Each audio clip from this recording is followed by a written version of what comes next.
Hola, buenos días. Hoy hubo el arrebatamiento en la iglesia parcial, ¿verdad?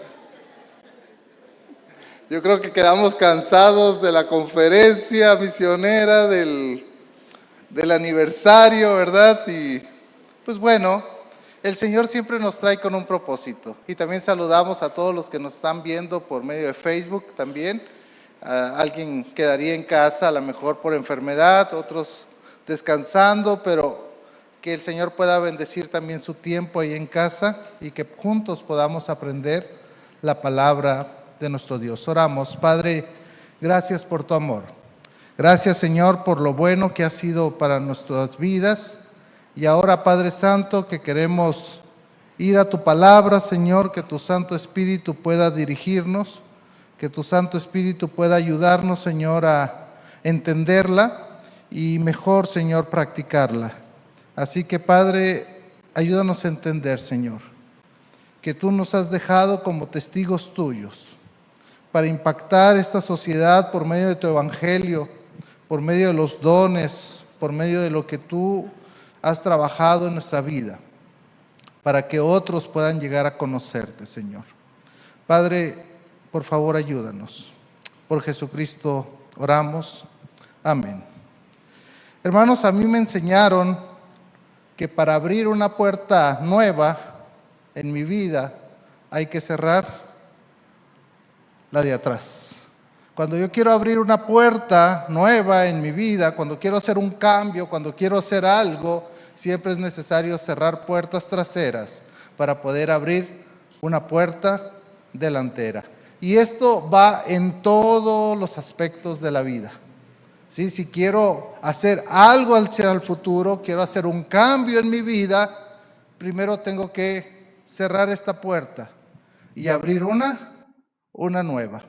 Pareciera ser que en la historia de hoy, que vamos a ver dos historias pegadas en el libro de los Hechos, pareciera ser que habría personas que tuvieran temor de cerrar la puerta trasera para abrir una puerta delantera. Y eso pasa en nuestras vidas, hermanos, muy frecuentemente, ¿verdad? Nosotros queremos hacer un cambio en nuestra vida, queremos hacer algo diferente, pero no estamos dispuestos a cerrar puertas traseras para abrir puertas delanteras. Dios nos quiere cambiar para que nosotros podamos caminar con Él. Dios quiere cambiarte a ti para que camines con Él y tengas un testimonio de victoria. Dios quiere que dejes ya algunas cosas, a lo mejor pecaminosas, a lo mejor cosas que no están bien en nuestra vida, para que empecemos a hacer cambios y esos cambios nos lleven a una victoria, nos lleven a poder proclamar el evangelio por medio de ese testimonio. Vaya conmigo, por favor, a Hechos capítulo 9. ¿Se acuerda, hermanos, que en el sermón pasado vimos la conversión, la misión y el sufrimiento de Saulo al apóstol Pablo, ¿verdad? Cuando el Señor se le apareció en visión y lo convirtió de perseguidor a perseguido ahora, ¿verdad? Ahora el texto va a dejar a Saulo por un momento y ahora se va a enfocar en un apóstol muy especial. A ese apóstol que lo hemos visto en el libro de los Hechos con gran autoridad, haciendo milagros, y que pareciera ser que él tiene unas llaves, y esas llaves son las llaves del reino, ¿verdad? Que él tiene el privilegio de dar el primer sermón, de poder llevar el evangelio, abrir las puertas a judíos, pero el evangelio no solamente era para judíos, el evangelio también es para los gentiles. Y parece ser que ahora, con la conversión del apóstol Pablo, y que él iba a ser un instrumento escogido para los gentiles, Pedro tiene que inaugurar esa misión. Y es por eso que vamos a ver a Pedro ahora predicando en diferentes regiones, ¿verdad? Y más adelante vamos a ver la conversión de Cornelio, el primer gentil, ¿sí? Entonces es importante entender que el apóstol Pedro está siendo utilizado como un instrumento de Dios. un instrumento que le dijo: tú eres Pedro y sobre ti voy a edificar la iglesia, sobre ti voy a darte esas llaves para que puedas abrir y puedas dar el mensaje de salvación. Siempre entendemos y sabemos que la piedra angular, ¿quién es? De Jesucristo, ¿verdad? Así lo dice el apóstol Pedro, lo dice en la carta a los Efesios. Y luego vamos construyendo. Los apóstoles son columnas, los apóstoles son personas importantes, pero a Pedro se le dio una labor importante: abrí las puertas. Y entonces, antes de que el apóstol Pablo aparezca en todo su ministerio hacia los gentiles, el escritor Lucas tiene que hacer énfasis otra vez en el apóstol Pedro. Es por eso, hermanos, que Pedro empieza a recorrer las regiones para visitar a los santos y llega a un lugar llamado Lida, donde encontrará a uno de los cristianos y va a encontrar también a una persona con una gran dificultad en su vida. Vaya conmigo, por favor, capítulo 9, versículo... Voy a comenzar desde el 31, ¿ok? Voy a comenzar desde el 31, porque dice que entonces las iglesias tenían paz por toda Judea, Galilea y Samaria, y eran edificadas andando en el temor del Señor y se acrecentaban fortalecidas por el Espíritu. ¿Se acuerda que ahí dejamos el sermón el último domingo que prediqué sobre Hechos? Ahora va a hilar dos historias. Dice el verso 32 que aconteció que Pedro, ya no Saulo, ya no Pablo, ahora Pedro, aconteció que Pedro, visitando a todos, vino también a los santos que habitaban en Lida. Lida, una ciudad muy antigua. Dicen que si usted ha ido a Tel Aviv, allí a Israel, donde está el aeropuerto hoy en día, es la provincia de Lida. Entonces, está ahí muy cerca. Entonces, esa era la provincia donde andaba, la región donde andaba el apóstol Pedro.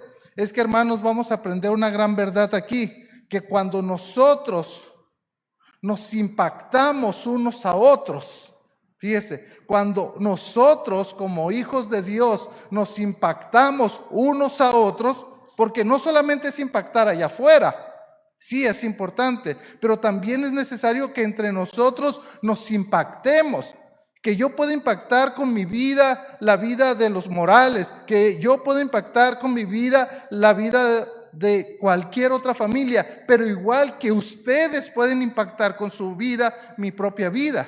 Entonces, hermanos, cuando nosotros nos impactamos unos a otros, las personas de afuera verán los milagros de Dios y van a creer en Él. ¿Sí? ¿Cuántas veces hemos escuchado a personas que dicen: ay, no, yo conozco cristianos y para ser como ellos, mejor no, mejor me quedo donde estoy, mejor me quedo aquí? ¿Por qué? Porque no damos un buen testimonio hacia los de afuera. Entonces, eso es lo que está haciendo que mucha gente no quieran convertirse al Señor, porque nuestro testimonio no está siendo un buen testimonio, sino al contrario, está siendo un tropiezo para que otras personas puedan llegar al Evangelio. Entonces, cuando nosotros nos impactamos unos a otros, las personas de afuera verán los milagros de Dios y van a creer en Cristo. Dice que el apóstol Pedro llega a Lida a visitar a los santos. Pareciera ser que el apóstol Pedro sale de Jerusalén y empieza a dar un recorrido por ciertas regiones y llega a esta ciudad que se llama Lida para confirmar a los santos, para enseñarles, para predicarles, para ayudarles en cualquier necesidad que ellos tuvieran. Ahí está el apóstol Pedro haciendo lo que el Señor Jesucristo les dijo: vayan, sean testigos. Pero también anteriormente el Señor Jesucristo le había dicho: apacienta mis ovejas, pastorea mis ovejas. Y es lo que está haciendo el apóstol Pedro en esta región de Lida. Aconteció que Pedro, visitando a todos, vino también a los santos que habitaban en Lida. Dice el verso 33 que halló ahí a uno que se llamaba Eneas. Eneas, un judío, pero con un nombre griego, que hacía 8 años que estaba en cama, pues era paralítico. Había una situación en esta historia. La situación es que el apóstol Pedro andaba visitando lugares, regiones, y llega a un lugar llamado Lida. En ese lugar hay un problema.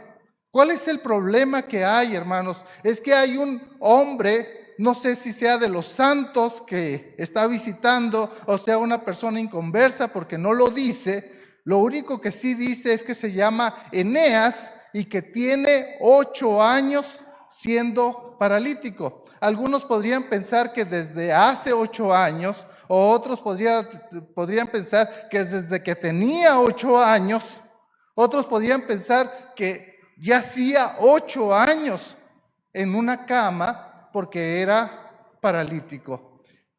El problema, hermanos, es que hay un hombre ahí que está paralizado. Paralizado significa que no podía moverse, que no había actividad en su vida. Debemos de entender que cada día, hermanos, es una buena oportunidad para que nosotros dejemos de estar paralizados espiritualmente, para que nosotros podamos caminar y hacer cambios en nuestra vida. Eneas entonces es un paralítico, no puede moverse. Y como dice el verso 33, que halló uno que se llamaba Eneas, que hacía 8 años que estaba en cama, pues era paralítico. ¿Se puede imaginar la dependencia de este Eneas a su cama? Ahora, cama aquí, hermanos, no es una cama como la nuestra. Pareciera ser que lo que el texto griego está queriendo decir es como una camilla, no una camilla como las que conocemos hoy en día, ¿verdad? Pero sí era algo que se necesitaba para que Eneas pudiera ir de un lugar a otro. O sea, era su manera de moverlo, transportarlo. Era la manera de salir de su casa y poder hacer otras cosas. La cama era una dependencia de Eneas tremendo. ¿Por qué? Porque él era una persona paralítica. Me llama la atención que dice que llevaba 8 años en cama, o sea, sin poder moverse. Pero vean lo que dice el texto, dice que hacía 8 años que estaba en cama, pues era paralítico. Siempre el número 8, hermanos, también, así como el 7, tiene ciertos significados en la Biblia. Yo no soy un predicador tanto que hable de números, pero pareciera ser que en la antigüedad, en el siglo I, en el siglo II, en un lugar donde se reunían, para poder identificar un buen lugar para reunirse y estudiar el nombre de Jesús, es que tenía que tener 8 paredes. Pareciera ser que el 8 también daba como cierta idea de cambio, ¿sí?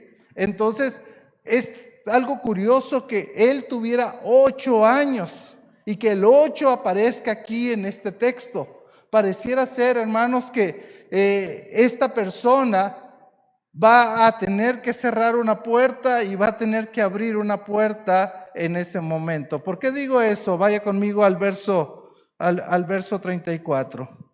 Y le dijo Pedro: Eneas, Jesucristo te sana, levántate y haz tu cama. Y enseguida se levantó.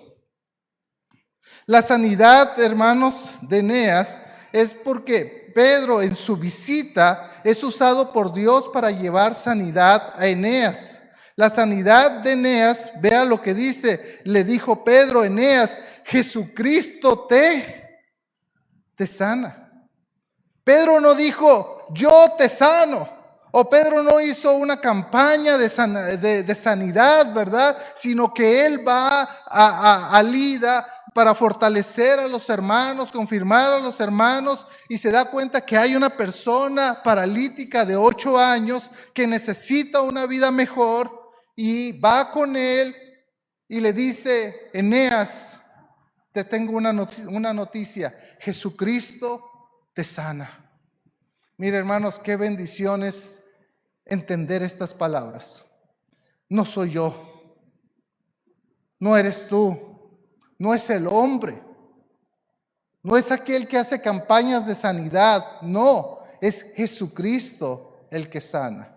Y Jesucristo sigue sanando, hermanos, acorde a su voluntad. ¿Sí? Jesucristo sigue dando la sanidad hoy en día, pero es acorde a su voluntad. Porque entonces yo diría, Señor, tanto tiempo que estoy orando por mi esposa para que la sanes, ¿por qué no lo has hecho? Bueno, Él tiene propósitos para la vida de ella y Él sabe por qué no. Pero también vemos cómo en medio de la enfermedad ella puede vivir una vida feliz y puede vivir una vida contenta en el Señor, en el gozo del Señor, en el contentamiento con el Señor. Porque muchas veces, hermanos, podemos cambiar esto y vivir una vida desesperada, una vida sin esperanza, estar pensando en la muerte cada día, y ese no es el plan de Dios para tu vida. El plan de Dios es que tú tengas una esperanza, y Jesucristo sigue siendo la esperanza. Pedro, muy enfocado, le dice: Eneas, Jesucristo te sana, levántate y haz tu cama. Y enseguida se levantó. Me llama la atención varias cosas, hermanos. Levántate y haz tu cama. Yo quería que este sermón pudiera hablarle a los jóvenes y decirle: levántate y haz tu cama, ¿verdad? Es el grito de todos los padres, ¿verdad? Levántate y haz tu cama. Pero no está queriendo decir eso, hermanos. No está diciendo que la ponga como a usted le guste, ¿verdad? Hacer la cama. No, lo que le está diciendo es: primero levántate. Pero ¿cómo me voy a levantar si siempre he estado acostado? Haz tu cama ya no te sirve para nada. Lo que tú tenías dependencia ya no te sirve, porque ahora Dios ha cerrado esta puerta y te está abriendo una puerta nueva. Pero Él tiene que levantarse. Él tiene que hacer ¿qué? Su cama.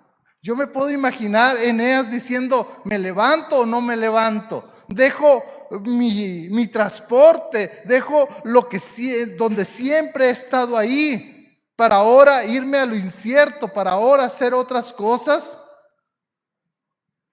Sencillo, levántate y haz tu cama. Levántate y haz tu cama. Esto lo quiero traer a nuestra vida, hermanos, porque muchas veces nos da temor levantarnos y hacer nuestra cama.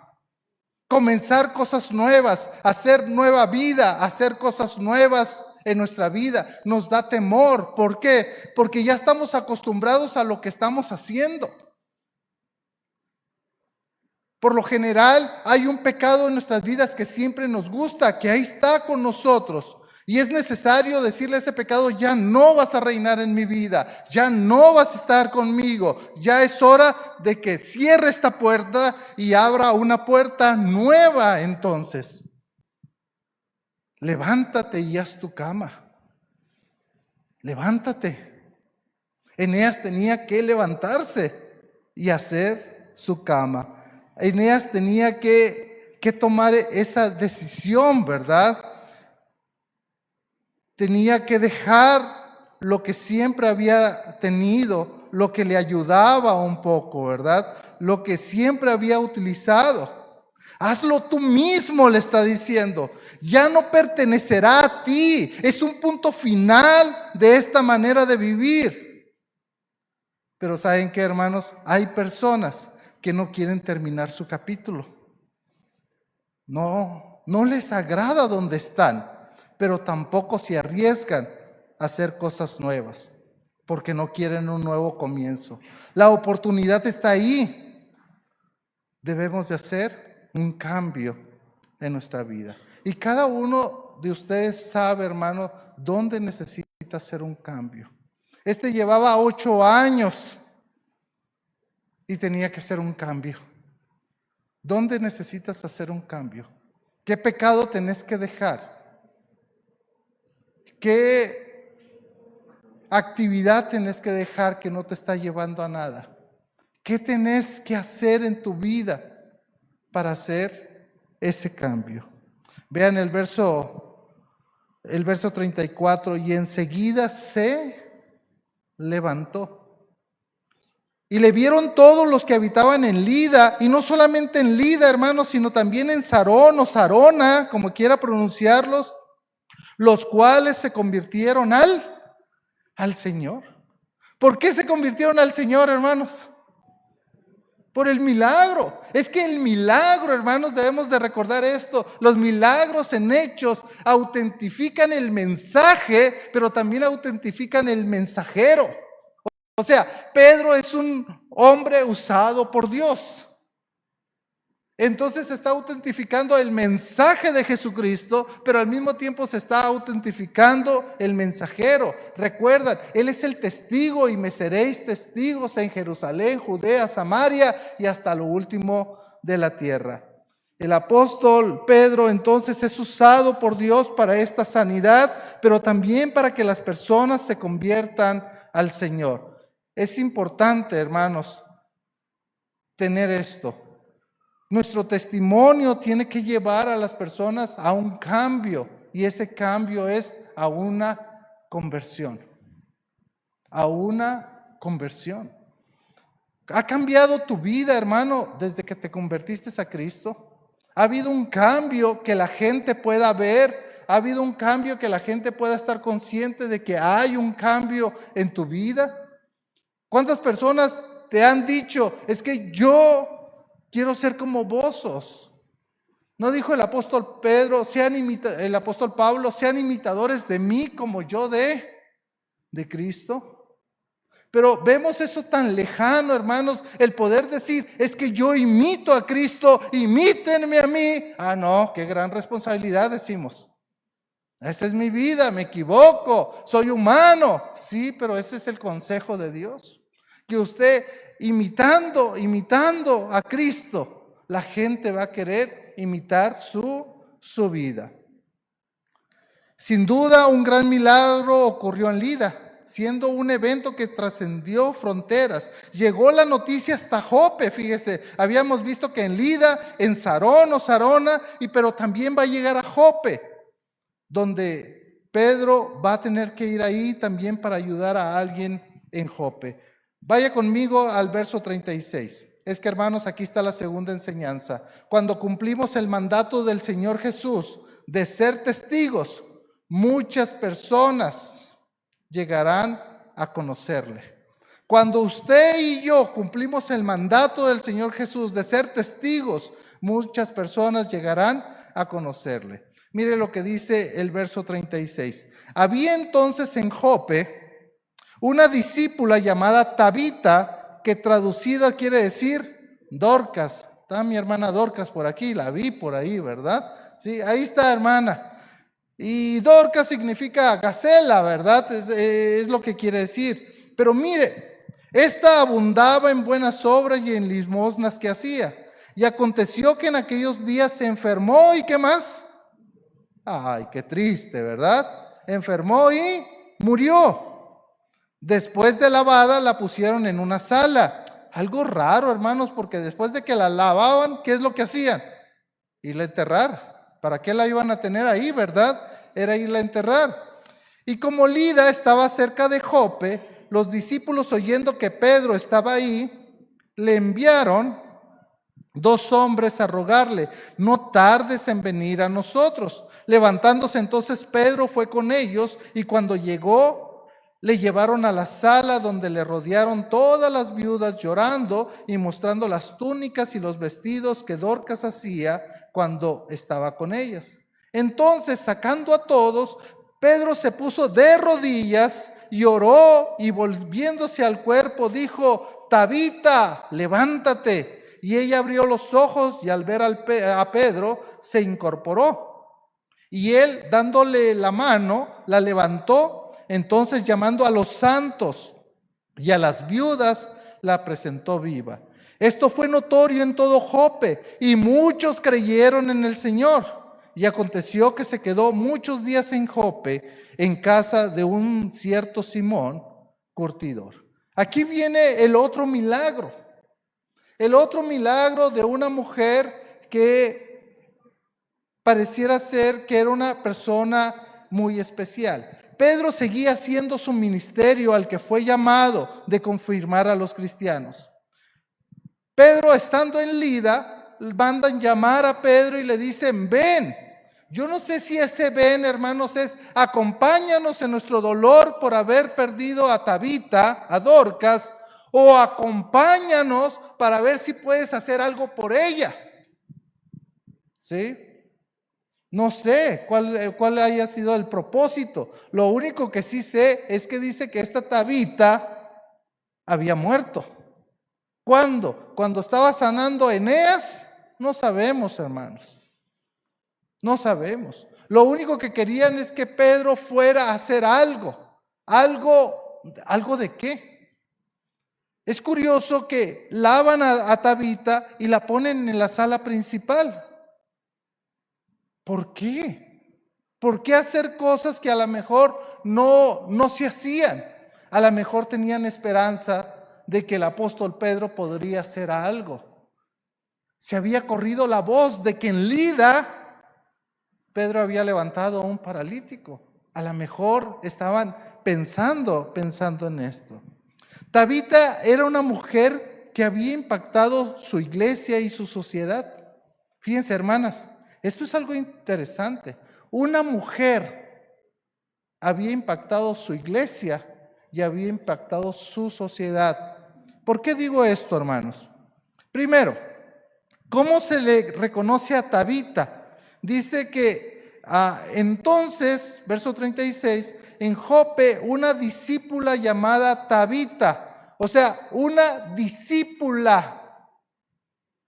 Es curioso, hermanos, que el texto griego para discípulo en esta ocasión está en femenino. Y es por eso que entonces ella es una discípula. No es un discípulo, sino es una discípula. O sea, es una mujer, ¿verdad? Y lo primero que debemos de ver de ella, hermanos, es que una discípula del Señor, una persona que amaba, que seguía al Señor, que era una cristiana, que era una seguidora del Señor Jesús. Lo segundo que dice, hermanos, esto lo vemos, dice que se esmeraba en hacer buenas obras.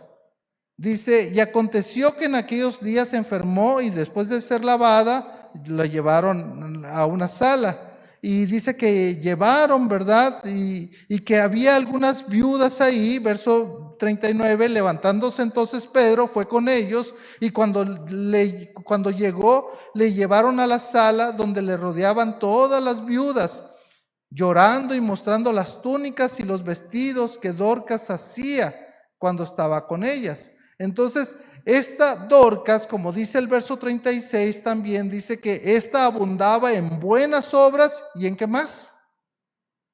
¿Qué más dice ahí en su Biblia, hermanos? Limosnas. Para nosotros la palabra limosna no tiene mucho que ver, pero si traducimos, hermanos, la palabra limosna como ayudaba a los pobres, tiene más sentido para nosotros. Dos cualidades tenía esta mujer. Se esmeraba, número uno, en hacer buenas obras. ¿Qué son las buenas obras, hermanos? Las buenas obras son las oportunidades de servicio que tenemos.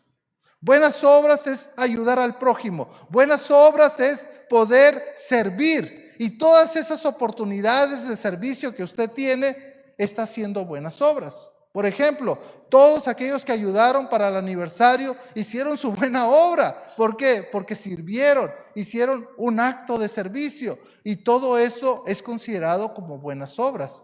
Pero también dice Reina Valera que daba limosnas, y las limosnas, hermanos, debemos de ver como una ayuda a los pobres.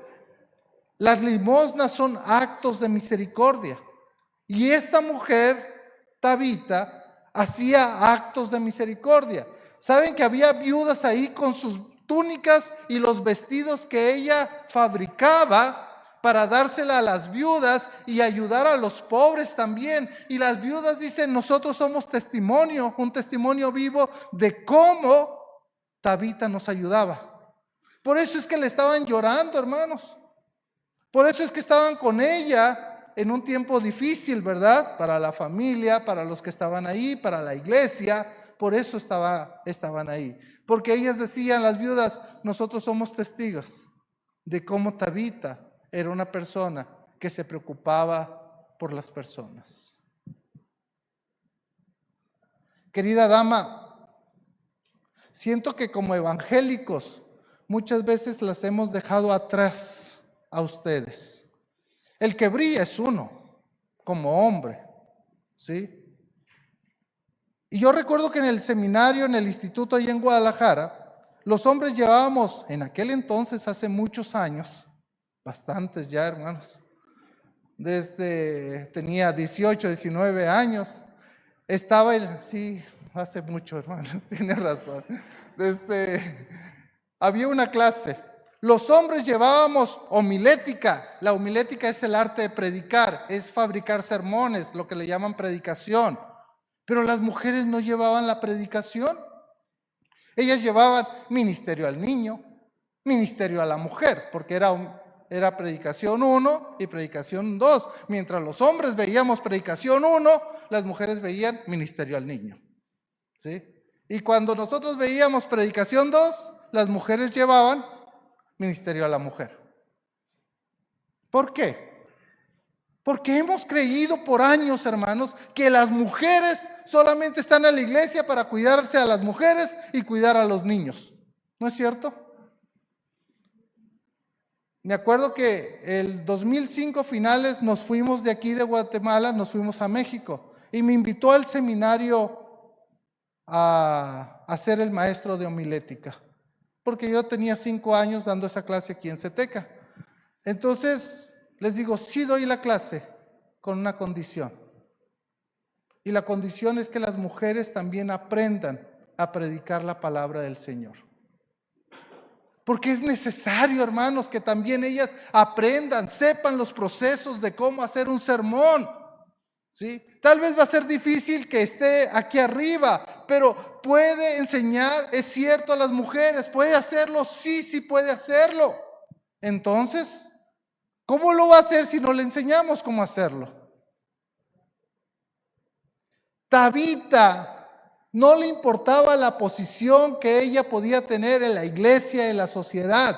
Ella determinó hacer algo con su sociedad, con las viudas, con los necesitados. A ella no le dijeron, es que vos vas a predicar. No había necesidad de eso, hermanos.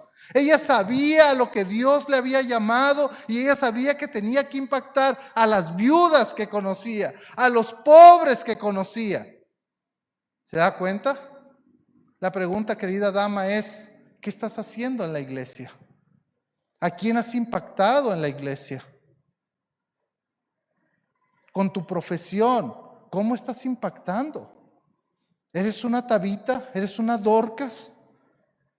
Que cuando mueras va a haber gente llorando por ti porque decía, es que esta hermana se preocupaba por los más indefensos, se preocupaba en ayudar a las personas. Y aquí podemos extendernos mucho, hermanos, hermanas. Que lo que Dios te ha dado, mi querida dama, lo uses para la gloria del Señor. Que lo que Dios, tus capacidades, tu profesión, tu economía, lo que tú sabes hacer, lo uses para el servicio del Señor. ¿Qué hacía Dorcas? Vestidos, túnicas. ¿Y eso qué? Fuera Lidia, ¿verdad? Una gran empresaria que tenía mucho dinero. Sí, pero así como utilizó a Dorcas, a Tabita, también va a utilizar ¿a quién? A Lidia. Y les estoy hablando a ustedes, hermanas, para que no se sientan que en la iglesia no hay nada que hacer. Es que no me dejan hacer esto. Es que nomás con los niños me quieren tener. Es que nomás con las mujeres. No. Usted puede trascender todo esto. Usted puede hacer mucho más que eso. Gracias por hacer esto también.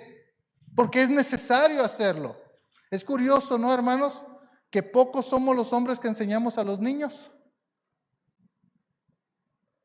Tenemos hombres que enseñan, mi hermano Julio Urias enseña a los niños, ¿verdad? O sea, pero somos pocos los hombres que nos metemos a un ministerio de niños. ¿Por qué?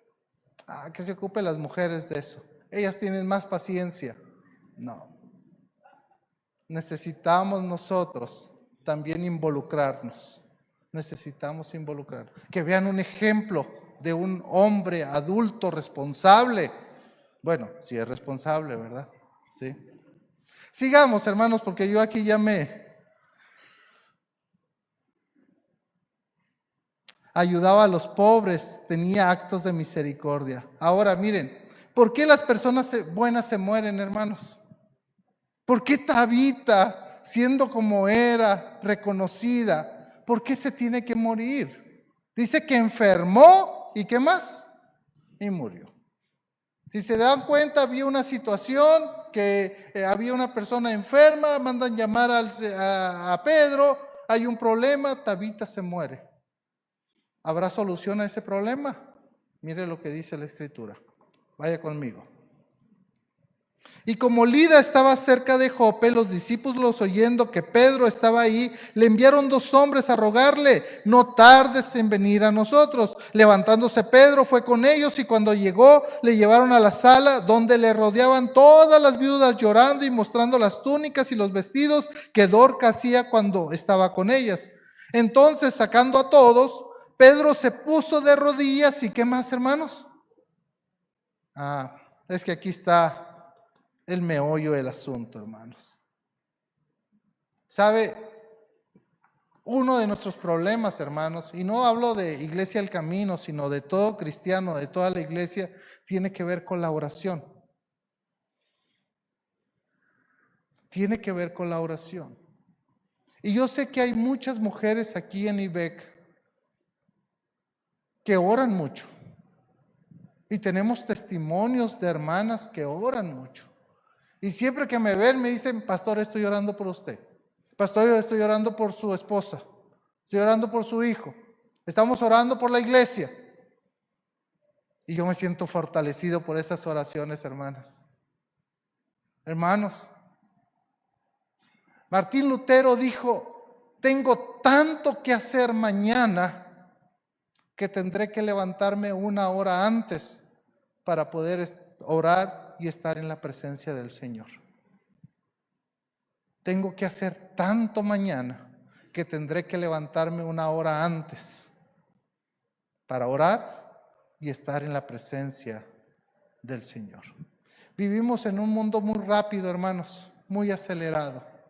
Vivimos en un mundo que si no salgo, los martes estoy enseñando el CETECA una clase y me la pusieron a las 7 de la mañana. Yo no sé si me odian, me quieren, ¿verdad? Pero usted sabe qué es salir a las 6 de la mañana de San Cristóbal. No llego a las 7 a CETECA si salgo a las 6 de la mañana por los tráficos. Entonces tengo que salir a las 5 de la mañana. ¿Y sabe a qué hora llego a CETECA? A las 5:20, porque todavía no está el tráfico. ¿Y qué hago en el carro, hermanos? Como hace la mitad de guatemaltecos, ¿no es cierto? Sacan al niño temprano y ¿qué le dicen al pobre niño cuando llegan a la escuela? Duérmete, después te despierto. No puedo dormir, hermanos. Es un excelente tiempo, me di cuenta, para orar, leer la Escritura y pasar un buen tiempo con el Señor. Ese es un buen tiempo, hermanos. Ahora, usted sabe que a mí me cuesta levantarme temprano, ¿verdad? Usted lo sabe muy bien. ¿Por qué? Porque yo soy muy nocturno. Mis horas de estudio es más en la noche, cuando todo está callado. Ayer pasé un tiempo con el Señor hermoso, repasando este sermón, ¿verdad? Todos están dormidos, hasta la perrita está dormida, gracias a Dios, ¿verdad? ¿Sí? Y estoy solo con el Señor. Son tiempos hermosos, pero déjenme confesarles algo también. Hay veces me levanto y me olvido de orar. Hasta que estoy en la oficina digo: no he orado. Bueno, voy a orar, soy el pastor, tengo que orar, ¿verdad? Tengo que orar por los hermanos, ¿sí? Y luego más si me comprometí, le dije, voy a orar por ti. Y no hacerlo. Sí. La oración, hermanos, pareciera ser que es algo que estamos perdiendo por un mundo tan rápido, una sociedad tan perdida, y es algo que estamos dejando de hacer. Yo admiro a las familias que todavía siguen con esos tiempos de oración como familia, con esos tiempos de oración antes de cada comida, hermanos.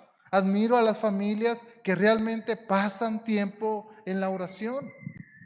Admiro a las personas que cada viernes, cada 15 días, se juntan a la oración en comunidad como iglesia. Me he preguntado qué estarán haciendo los otros, ¿verdad? Pero es algo que Dios me dice, no te interesa.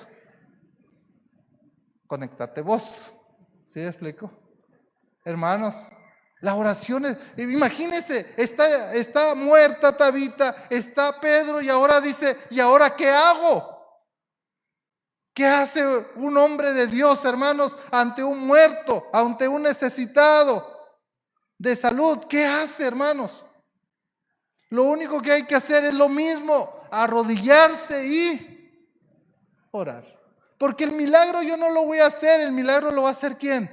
Dios, al que estoy pidiéndole, ante el cual estoy yo arrodillado, ante el cual estoy orando. Y dice la Escritura, si van conmigo, hermanos, ahí ya estamos por terminar, dice, entonces sacando a todos, las mujeres, las viudas, los santos, todos, ¿verdad? Se puso de rodillas, lloró y volviéndose al cuerpo dijo, Tabita, levántate. Y ella abrió los ojos y al ver a Pedro se incorporó. Miren, hermanos, yo no sé qué hubiera pensado yo si un muerto resucita, ¿verdad? Si hubiera salido corriendo, no sé, ¿verdad? A mí no me gusta la oscuridad, soy honesto, hermanos. Yo soy claustrofóbico. Entonces, al ser claustrofóbico, yo necesito siempre que haya una lucecita encendida para sentir amplitud, para sentir... ¿Por qué creen que yo siempre me siento en la esquina, hermanos? No es porque no me gusta estar en medio, no, es que yo necesito un poquito de amplitud. Fui a dar un curso a Chela miércoles, jueves y viernes y renté un Airbnb. ¿Y usted sabe qué es estar en una casa usted solo? ¿Sí? Empieza a escuchar ruidos, cerré la puerta, ¿verdad? Y dije, aquí no me pusieron ni una lamparita, ¿verdad? Para prender. Soy claustro, hermanos, y ni modo. Así tengo que vivir.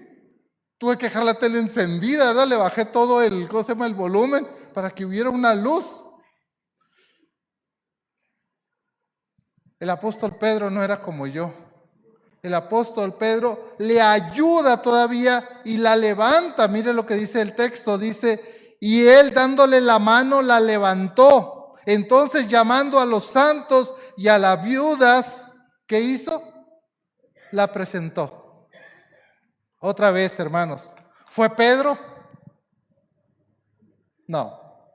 Otra vez, el milagro ayuda a autentificar el mensaje y ayuda al testigo. ¿Por qué digo esto? ¿Cómo termina la historia? Vea, verso 42. Esto fue notorio en todo Jope, ¿y qué? Y muchos creyeron en el Curios, en el Señor. Dice Pablo, que si confesares con tu boca que Jesús es el Curios y no el emperador, no el rey, sino que Jesús es el Curios, y creyeres en tu corazón que Dios lo levantó de los muertos, ¿qué va a pasar? Serás salvo. Porque con el corazón se cree para justicia, pero con la boca se confiesa para salvación. ¿Y qué están confesando? Que Jesús es el Curios, que Jesús es el Señor. Y mire lo que está diciendo aquí. Dice, esto fue notorio en todo Jope y muchos creyeron en el Curios, en Jesús, en el nombre de Jesús. Fue notorio en Jope, hermanos. No sé cuántos habitantes tendría Jope, pero ¿se puede imaginar un milagro como este? Tabita levantándose. ¿Se puede imaginar? Mira, hermano, lo más cercano que yo he vivido de una persona que uno pensaría que ha resucitado o que el Señor le dio otra oportunidad fue mi propia madre. Y creo que yo ya les he contado eso, ¿verdad? Yo viviendo aquí en Guatemala, me dice mi padre, tienes que ir a Guatemala para que te despidas de tu mamá.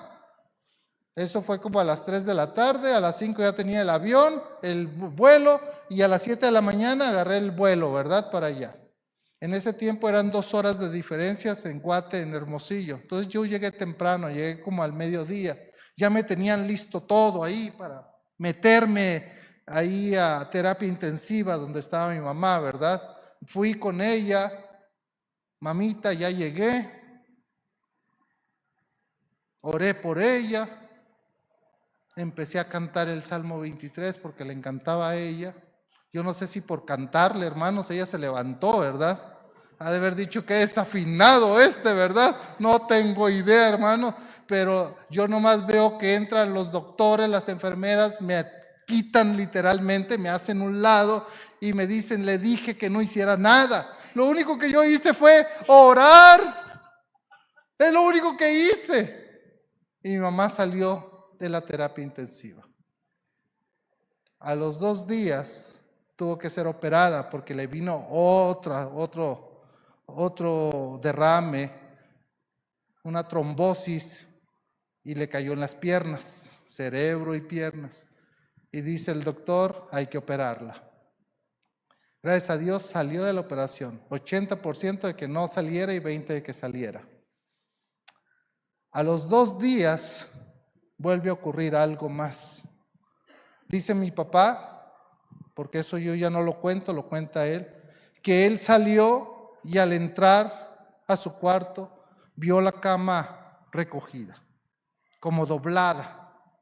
Y mi papá, como trabajaba en el hospital del Iste, que así se llama allá, él sabía que cuando una cama estaba doblada y habían quitado las sábanas, cobijas, es porque la paciente había muerto. Entonces mi papá sale corriendo, porque mi papá, como trabajaba ahí, sabía a dónde llevaban a los muertos, y dice que de repente vienen otra vez de regreso con mi mamá.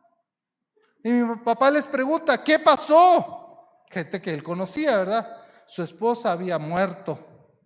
La llevábamos al lugar donde se ponen los muertos para que llegue la funeraria y se la lleven. Al llegar ahí, su mamá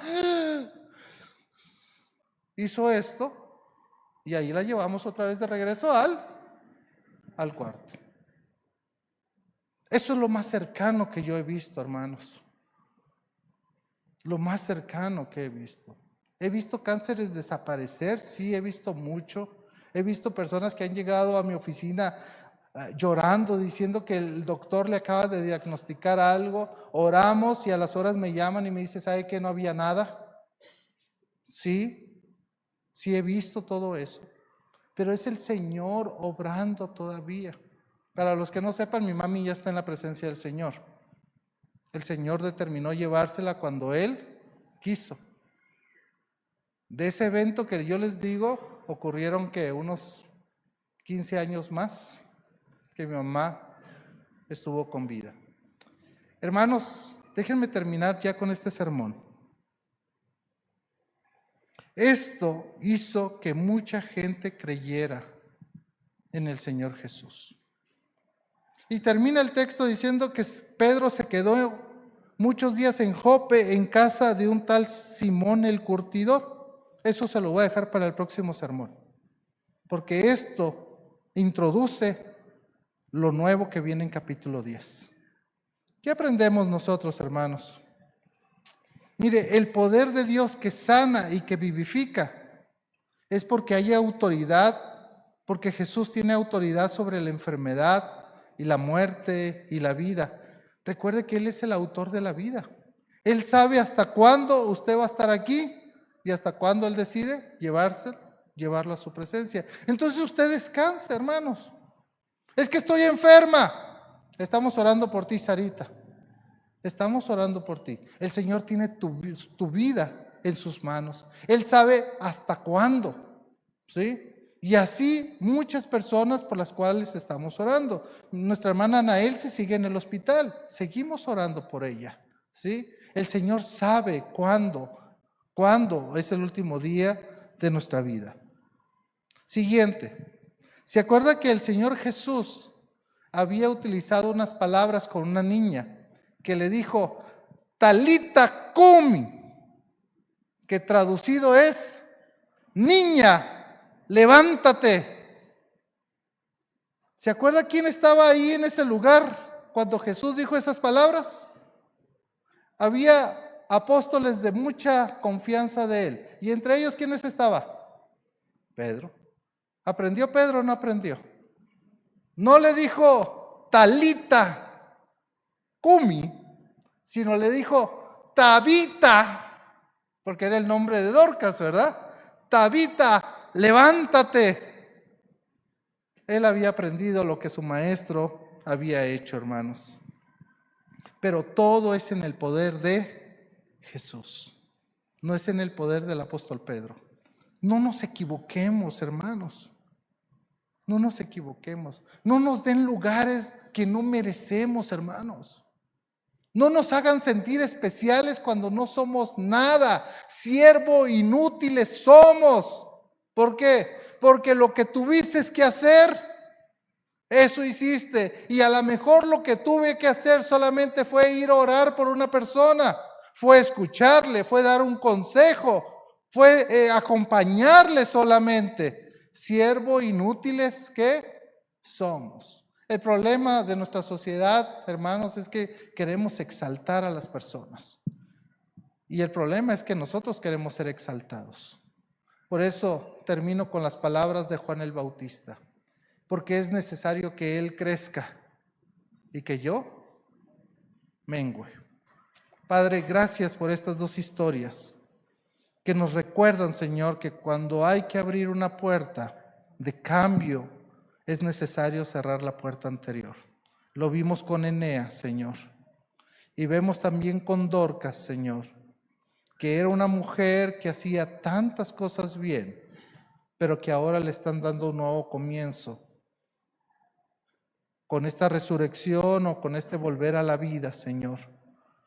Me imagino que Dorcas siguió siendo la mujer que era antes de morir, porque era una mujer que era reconocida, porque era una mujer que hacía buenas obras, porque era una mujer que te adoraba. Y me imagino que después de ese gran milagro, Dorcas siguió sirviéndote con más corazón.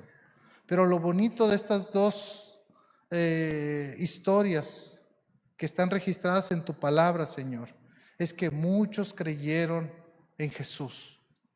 Muchos creyeron en el Curios, en el Señor. Ayúdanos a nosotros, Señor, que queremos impactar la sociedad, a que aprendamos, Señor, esto, de que tú nos has llamado como testigos tuyos y que tú nos has capacitado con dones, con talentos, con ayuda social, con actos de misericordia, con actos de servicio. Pero al que debemos de dar la gloria siempre es a ti. Ayúdanos como iglesia a alcanzar a otras personas para tu gloria. Por Jesucristo. Amén. Que Dios les bendiga, hermanos.